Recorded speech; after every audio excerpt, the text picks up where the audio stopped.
मित्रांनो, कॉक्रोच जनता पार्टी ही काही अचानक व्हायरल झालेली गोष्ट नाही. हा अनेक वर्षापासून दबून ठेवलेल्या तरुणांचा रागाचा स्फोट आहे. जेव्हा देशातील तरुण प्रश्न विचारतो त्याला कॉक्रोच म्हटलं जातं. जेव्हा नोकऱ्यांबद्दल बोलतो त्याला निगेटिव्ह म्हटलं जातं. जेव्हा भविष्याबद्दल विचारतो तेव्हा त्याला थांब, वेळ येईल असं सांगितलं जातं. पण प्रश्न असा आहे, किती वेळ थांबायचा? आज आपल्या देशात हजारो कॉलेजेस आहेत. दरवर्षी लाखो विद्यार्थी डिग्री घेऊन बाहेर पडतात. पण त्या डिग्रीनंतर हाताला काम आहे का? हा खरा प्रश्न आहे. आज इंजिनिअरिंग केलेला मुलगा एक्झाम फॉर्म भरतो, MBA केलेला डिलिव्हरी बॉय म्हणून जॉब करतो आणि काही तरुण डिप्रेशनमध्ये जा, कारण सिस्टीम त्यांना फक्त आश्वासन देते, डायरेक्शन नाही.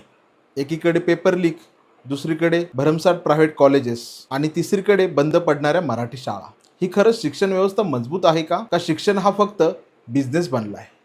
आज पालक लाखो रुपये फीस भरतात, पण गॅरंटी कोण देतं फ्युचरची? सगळ्यात डेंजरस गोष्ट माहितीये काय? आजचा तरुण ओरडत नाही, तो मीम्स बनवतो, रील बनवतो, कारण त्याचा सिस्टीमवरचा विश्वास कमी होत चालला. आणि म्हणूनच कॉक्रोच जनता पार्टी सारख्या गोष्टी आज व्हायरल होताना दिसतात. कारण हा फक्त जोक नाही, हा फ्रस्ट्रेशनचा डिजिटल आवाज आहे. आणि लक्षात ठेवा, जेव्हा एखाद्या देशातील तरुणांच्या हाताला काम नसतं तेव्हा फक्त बेरोजगारी वाढत नाही, तर राग वाढतो, निराशा वाढते आणि मग आंदोलनं जन्म घेतात. आज ते मीम्स मध्ये दिसत आहे, उद्या कदाचित रस्त्यावरतीही दिसेल. तुमच्या मते भारतातील तरुण खरंच फ्रस्ट्रेटेड झाला आहे का? कमेंटमध्ये नक्की सांग. भेटूयात पुढच्या व्हिडिओमध्ये. तोपर्यंत नमस्कार.